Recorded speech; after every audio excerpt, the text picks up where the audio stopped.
Hello, my name is Egon Cholakian. First and foremost, my heart is truly extended to all those affected by the devastating California wildfires, which are currently raging throughout the greater Los Angeles vicinity. These fires began a week ago, on January 7, and have eluded containment for the duration of the same time. As I record this video today, January 14, 2025, I'm advised that 5 separate and distinct wind-driven wildfires have claimed the lives of at least 24 individuals and scorched an unprecedented area of California, 40,600 acres of the greater Los Angeles region, destroying entire communities and consuming over 12,000 structures. For my non-U.S. viewers, 40,600 acres equals approximately 16,430 hectares. As a scientist who routinely messages on the impending climate situation, and more so as a human being who spent many years residing in the Los Angeles area, I deeply empathize with everyone affected by this natural disaster. Each home and each life touched by these fires is not merely a statistic, but also a personal tragedy that resonates with pain in all of our hearts. I want to acknowledge the heroic efforts of the firefighting services, who at significant personal risk battle the flames tirelessly, day and night. Thanks to their selfless dedication, some progress has been made in containing the fires. However, the combination of arid weather conditions and strong Santa Ana winds has created an environment conducive to the fire's relentless spread. Each separate localized blaze reignites almost instantaneously as embers are carried by the wind. The unprecedented intensity of these wildfires is undoubtedly a result of the exponential rise in natural disasters on a global scale. With great regret, I must emphasize that this disaster marks only the beginning of the destructive processes we are likely to witness in the near future. The warnings I have issued late last year regrettably went unheeded. Likewise, our earlier projections about the increasing prevalence of fire-prone conditions have not received the necessary attention. The comprehensive climate model developed by ALLATRA unequivocally indicates a trend of intensifying wind activity in the coming years. This demands immediate adoption and preventative measures, particularly in the urban planning and housing construction, in light of the growing fire risk. For residents whose homes were destroyed in the recent wildfire, the natural impulse is to rebuild on the same sites as quickly as possible. However, I urge you to exercise prudence. An analysis of climate trends indicates a high likelihood of similar natural disasters recurring in the coming years, potentially with even more severe consequences. This is due to prevailing wind patterns combined with increasingly severe drought conditions each year, creating the same weather dynamics that enabled the rapid spread of fire this time. These factors necessitate a thorough risk assessment when planning reconstruction efforts. Even measures such as increasing hydrant water pressure or expanding firefighting budgets cannot guarantee the prevention of future wildfires in this area. In light of this, I strongly recommend exploring alternative locations for housing where geophysical and climatic conditions offer a higher level of safety for residents and their property. This is not merely a suggestion, it is a matter of ensuring the long-term security of the population. A key recommendation for mitigating wildfire risk in this region, as well as in any fire-prone area, is maintaining a significant distance between new developments and forested areas. It is critically important to account for wind patterns and potential wildfire spread trajectories. Scientific analysis of these parameters must become a mandatory component of building regulations in regions with heightened fire risk. A precise science-based approach can significantly reduce the likelihood of fires encroaching on residential areas during high winds. This is particularly relevant for areas in California that have already been affected by wildfires this year. Implementing comprehensive fire protection systems is essential to ensure the safety of residents in existing developments.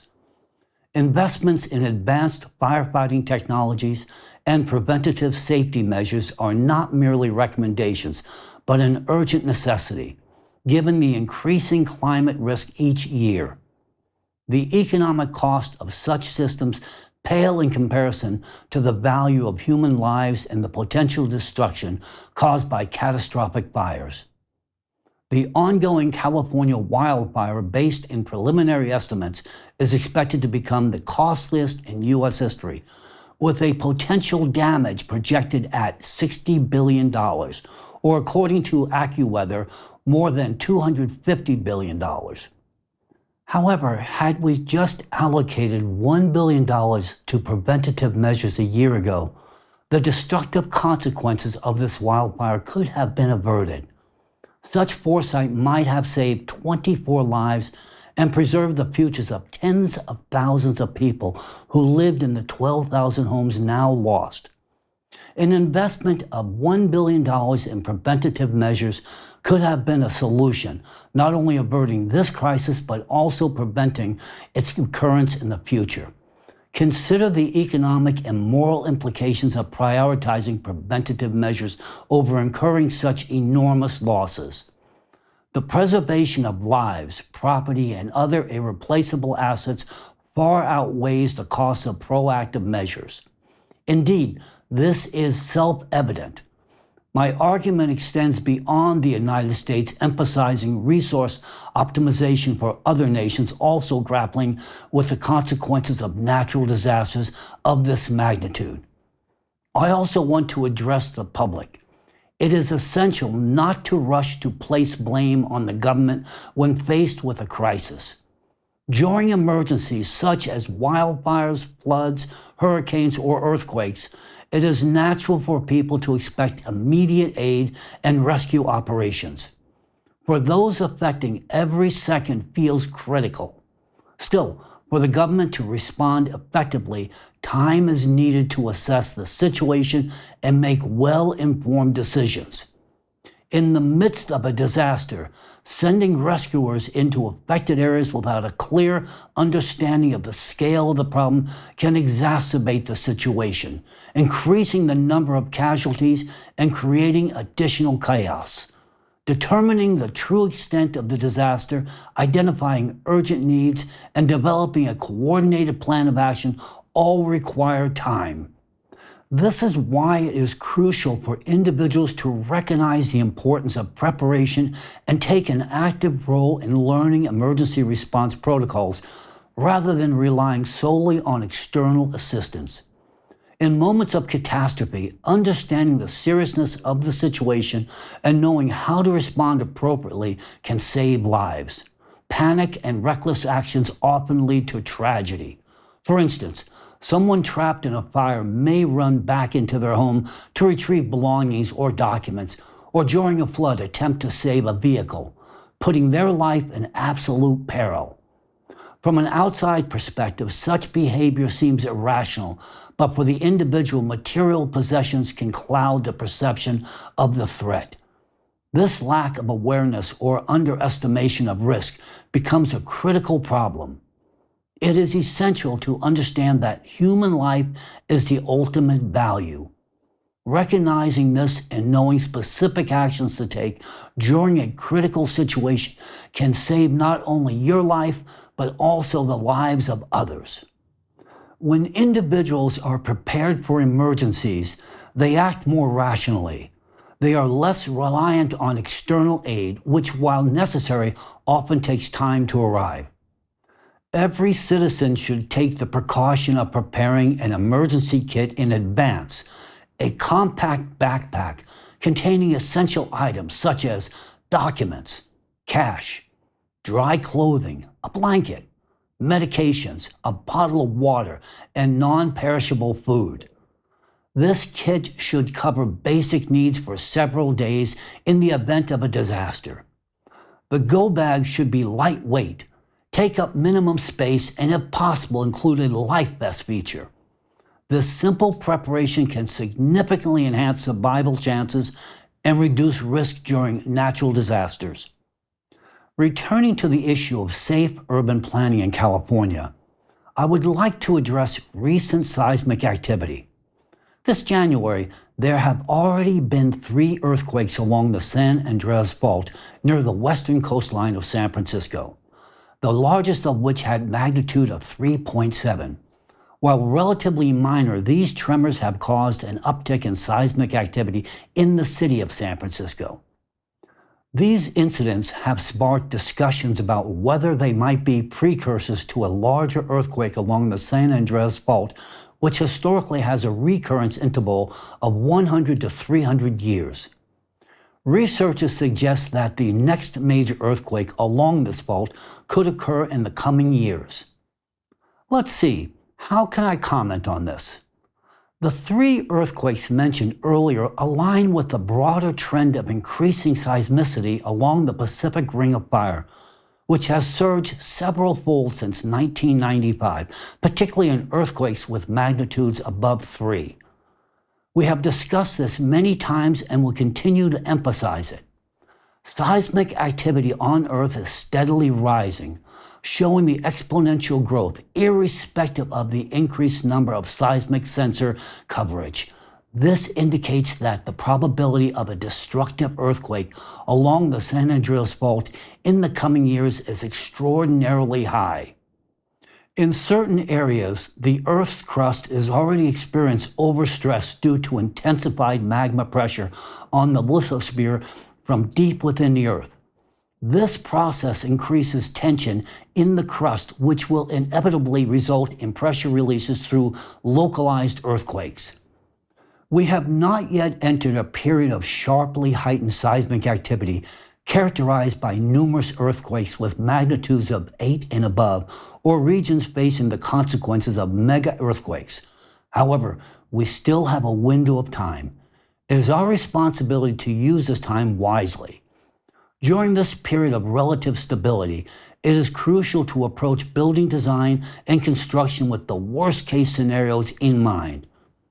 Building foundations must be engineered to withstand earthquakes of magnitude 8 and above, even in regions where such events are not currently occurring. Moreover, planning should take into account not only potential seismic events, but also threats posed by winds, droughts, floods, and other climatic and geophysical factors, regardless of the location. The era of stability is now behind us, and natural disasters will only intensify. The present moment is a critical period to prepare for future challenges and to implement measures that ensure humanity's safety. It is imperative that this awareness permeate not only global society, but also decision makers responsible for the security of populations in individual nations. The exponential increase in natural disasters continues, affecting hundreds of millions of people, with their consequences worsening due to inaction and disregard for warnings. 10 years ago, we urgently cautioned about the severity of these threats and called for immediate action. Had the necessary measures been taken then, we could have avoided today's devastating outcomes, ranging from intensifying droughts to unprecedented freezes and catastrophic floods. Unfortunately, our warnings were simply ignored, and now we are all grappling with far graver consequences that were entirely preventable. The root cause of the current tragedy in Los Angeles lies in the unpreparedness and inability to adapt to this new reality. We at ALLATRA warned that ignoring planetary changes would lead to the exponential escalation of disasters. Yet, instead of acting, those who heard us chose to cling to the illusions of the old world. That world no longer exists.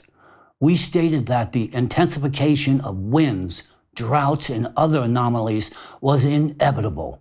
Still, our warnings went unheeded, and our projections, regrettably, are confirmed with every new event. One might ask, If everyone is talking about global climate change, why do our warnings so precisely align with what is happening? The reason is that all existing climate models, except ours, are no longer capable of accurately predicting the phenomena that are now unfolding in reality. A week ago, climatologists reported that in 2024, the Earth's average temperature rose more than 1.5 degrees Celsius above the pre-industrial levels for the first time. Data released by the World Meteorological Organization serves as further evidence that the world is entering a dangerous zone far faster than was originally anticipated a few years ago. Recent studies reveal a significant gap between the projections of well-known climate models and actual climate changes. This discrepancy is now becoming evident even to the authors of these models. For instance, Columbia University climatologist Kai Kornhuber and his colleagues found that on all inhabited continents, hotspots have emerged where the intensity and frequency of heat waves far exceed the levels predicted by their existing models. Their study, published in November 2024, is aptly titled "Global Emergence of Regional Heatwave Hotspots Outpaces Climate Model Simulations." Another relevant study conducted by Alexander Gottlieb and Justin Mankin of Dartmouth University showed that in regions where 1/3 of humanity resides, actual temperature records significantly surpass model predictions.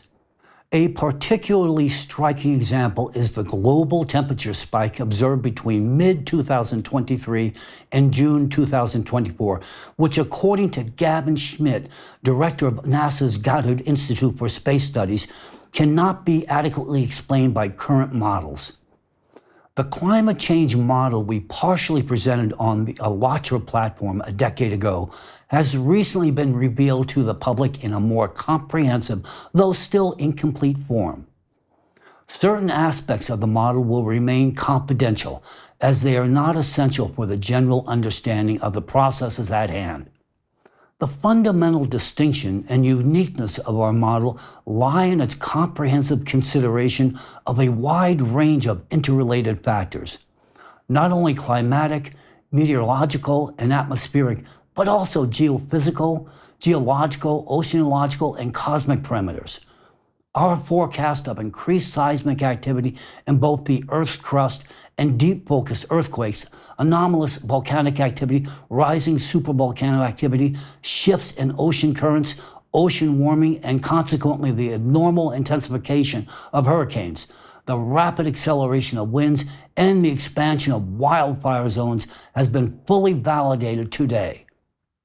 As early as 1995, we predicted a significant weakening of the Earth's electromagnetic field, a forecast now confirmed by the expanding areas where polar auroras are observed.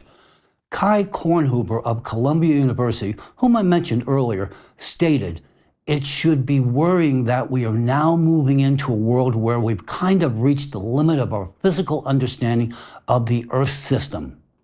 Thanks to a comprehensive interdisciplinary approach to scientific research, ALLATRA has significantly advanced the understanding of processes occurring within the Earth system. Our research is founded on integrating data from various scientific fields, employing multifactional modeling, and rigorously verifying our results. These years of research have included a detailed analysis of the interconnectedness of geophysical, climatic, and planetary processes. Our interdisciplinary approach, which transcended narrow scientific specializations, was initially met with significant skepticism in academic circles. The compartmentalization of individual scientific fields hindered many researchers from seeing the complete picture of the processes unfolding on our planet.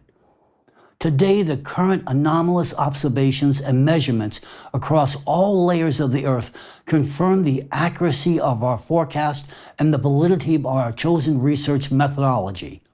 For instance, we are witnessing two opposing trends. On the one hand, intensifying droughts and destructive winds. On the other, extreme cold and flooding. This duality of climate change was predicted in advance by our model. The ALLATRA model has been fully validated by all the anomalies occurring to date, as volunteers from the project have consistently emphasized for the past decade. If the ALLATRA climate model continues to prove its validity, the future of humanity will be bleak indeed. The events in Los Angeles are a direct consequence of ignoring our warnings about the exponential changes in climate that lie directly ahead. As early as 2018, we predicted an intensification of extreme weather events in the United States. It is worth noting that 8 of the 10 largest wildfires in California's history have occurred within the past 5 years, validating the forecasts made at that time regarding the intensification of cataclysms in the United States.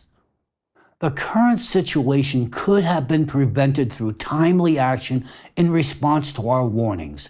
However, adherence to outdated approaches and resistance to adopting to new planetary realities have led to catastrophic consequences. Let me stress again, everything happening now in Los Angeles and what will continue to happen globally is the result of failing to heed our warnings. If you ignore the warning signals presented by ALLATRA once again, the consequences will be even more tragic.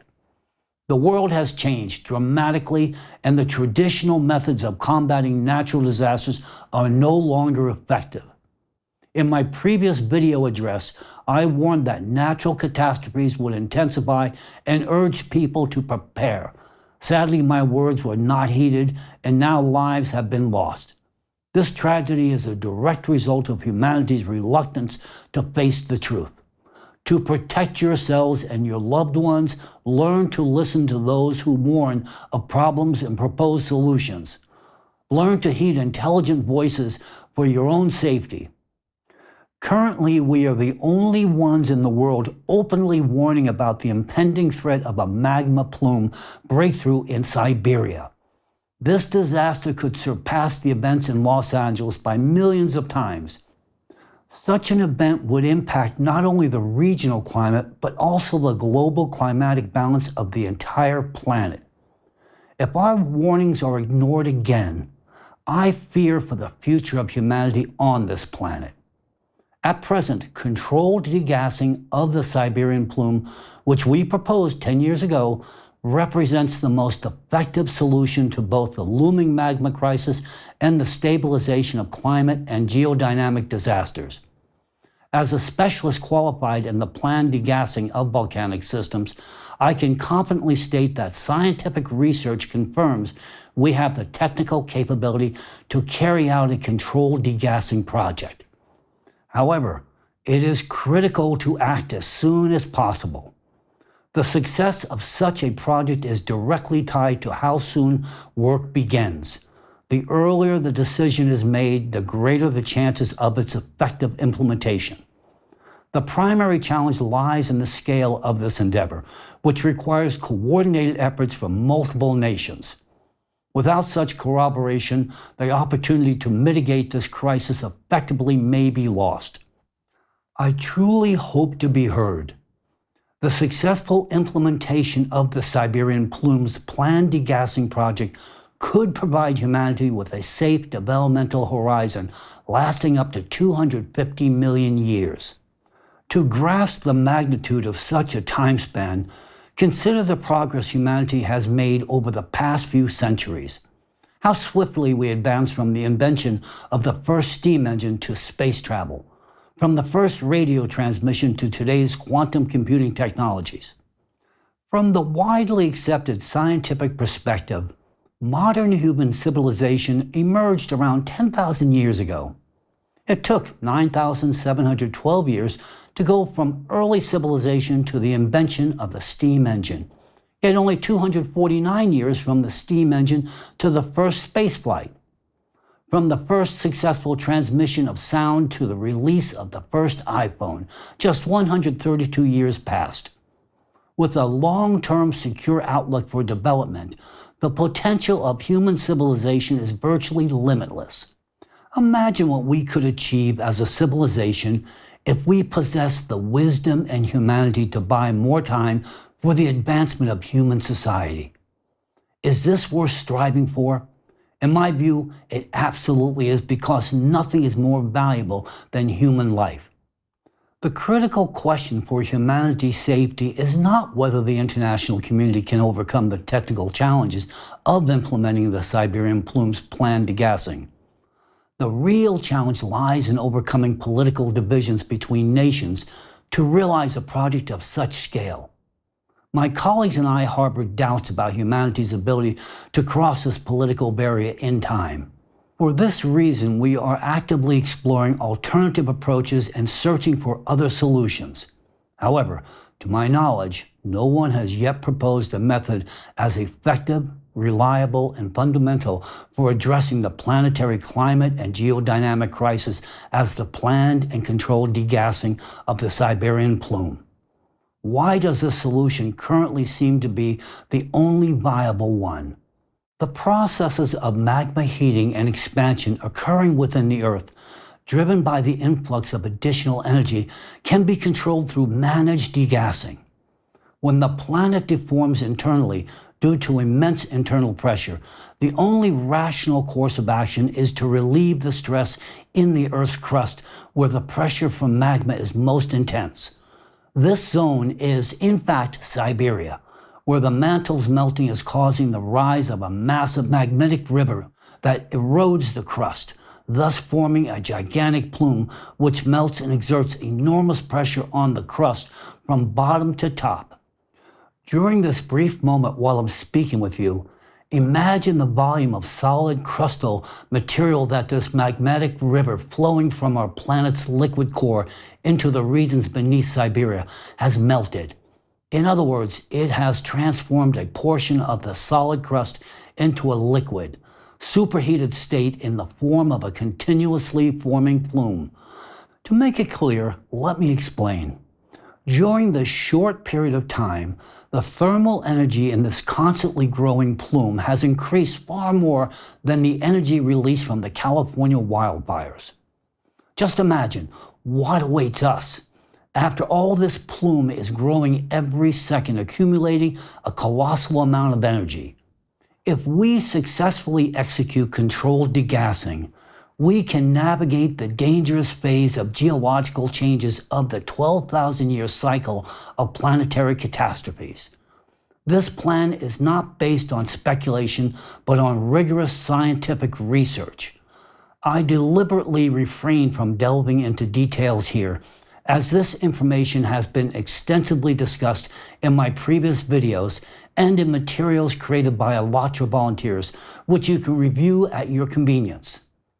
As a specialist, I must emphasize that the process of planned degassing requires meticulous preliminary preparation, including comprehensive research, detailed modeling, and the development of technical documentation. The implementation of a project of this magnitude is a multi-stage process that cannot be completed within a single calendar year. Each stage demands a scrupulous scientific approach and thorough verification of the obtained data. I truly hope to see the time when humanity witnesses groundbreaking scientific breakthroughs once again. As a researcher, I clearly understand that achieving this goal requires the consolidation of international efforts and the demonstration of strong political will in addressing global challenges. This vision is not rooted in idealism, but rather on understanding the colossal capabilities of existing global scientific potential that can be realized through the unification of the entire scientific community. But do we have enough will to live in the wisdom to do so? Can we as humanity overcome mere political differences merely for the sake of preserving life on this planet and securing a future for our children? I pose this question to each of you.